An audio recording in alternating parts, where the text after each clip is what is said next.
Hi everyone. So today, welcome to another video of our Hire refrigerator. So today we're going to talk about how you can restart your Hire fridge. So you won't really find a restart button on any of the fridges or refrigerators that you may have.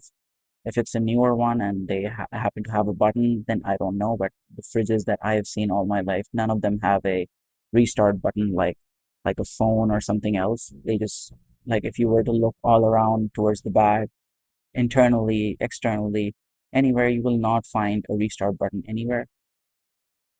Instead, you need to find the power button that I can show you right now. Let me just go here. So you're going to find the power button that is coming out of the fridge. The black wire you see that's coming out, it's plugged in. So in order to restart, you can either just pull out the plug or you can turn the switch off and then turn it back on, and that should basically restart it right away. And that's the most easiest manual way to do it. There is no way other than the manual way, at least for this higher refrigerator.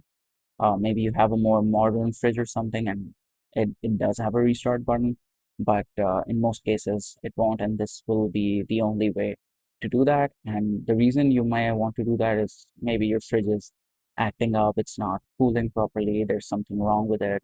Uh, so an electrician might recommend to just, plug it out and plug it back in just to, refresh or restart the entire system. Hopefully that would, solve whatever issue that you're facing. So yeah, anyways, try it out, see if it uh, works easily, see if it successfully restarts. Let me know in the comments, and I'll see you in the next video.